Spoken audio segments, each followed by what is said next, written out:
वळूया पुढच्या बातमीकडे। एकीकडे मराठवाड्याला पावसानं झोडपलंय तर दुसरीकडे मराठवाड्याला लागून असलेल्या उत्तर महाराष्ट्रात देखील तशीच परिस्थिती आहे। उत्तर महाराष्ट्राला कसं झोडपलंय या पावसानं पाहूयात।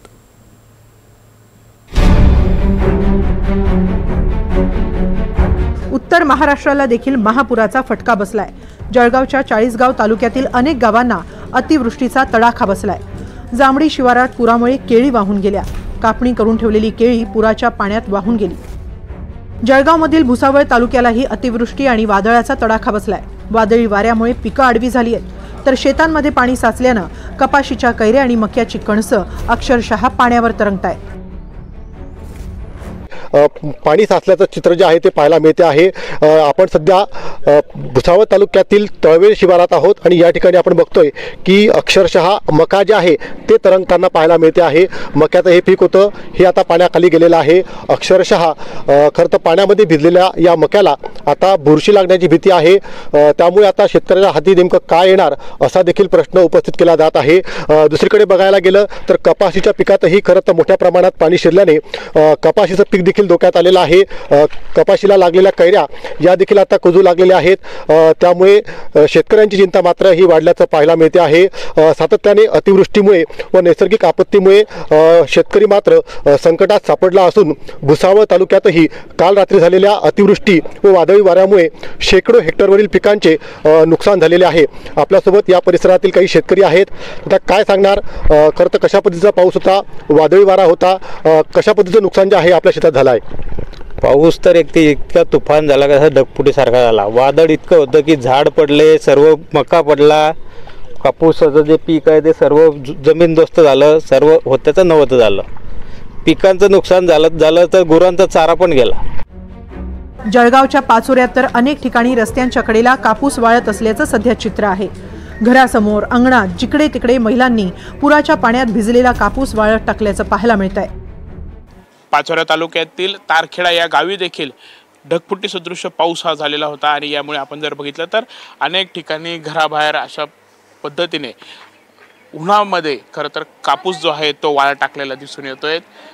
रस्त्याच्या कडेला असेल, घरासमोर असेल, अंगणात अशा प्रकारे कापूस जो आहे तो वाळत टाकण्यात आलेला आहे। आपण समोरली दृश्य बघितली, यासोबतच माझ्या मागे जरी आपण इथे बघितले तर घराबाहेर असे कापूस हा टाकण्यात आलेला आहेत आणि त्या कापसावरती नजर ही ठेवली जाते।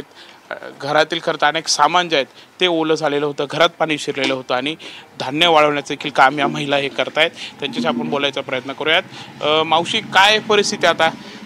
कपाशीचं कसं नुकसान झालंय, काय एकूण चित्र आहे? खूपच नुकसान झालेलं आहे पाण्याने। कोंब पण आलेले आहेत, काण्या झाल्या कपाश्या, मक्के काणे झालेले आहेत, खूपच नुकसान झालेले आहे। याचाला आता जमत नाही।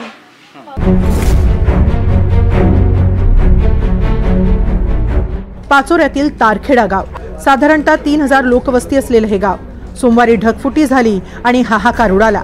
अनेक शेतकऱ्यांची जमीन अक्षरशः खरडून निघाली। शेतकऱ्यांच्या हातातोंडाशी आलेला घास हिरावला गेला।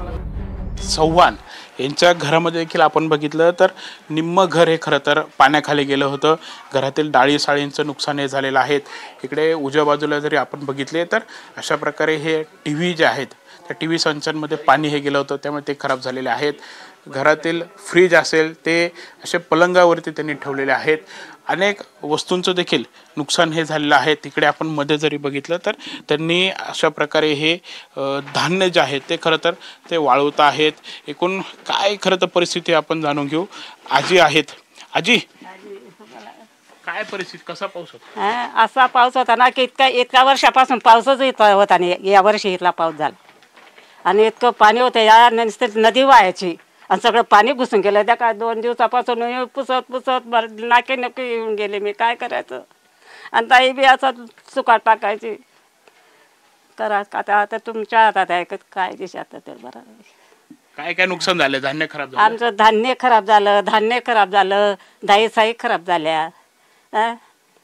काल मी दिवसभर मी गच्चीवर राहिली दादा, ऊन पडलं तेव्हा त्या दाई टाकल्या। काय करायचं? का सारखं सुद्धा दाई इथल्या वास मारून राहिल्या, कसं खायचं? दुष्काळाच्या झळा सोसणारा मराठवाडा ते ओला दुष्काळानं ग्रस्त झालेल्या दुष्काळाची ही दृश्य संपूर्ण मराठवाड्यातून काळी चिरणारा आक्रोशच ऐकू येतोय। या सगळ्यांच्या नजरा लागल्या आहेत त्या मदतीकडे। Bureau report, NDTV Marathi.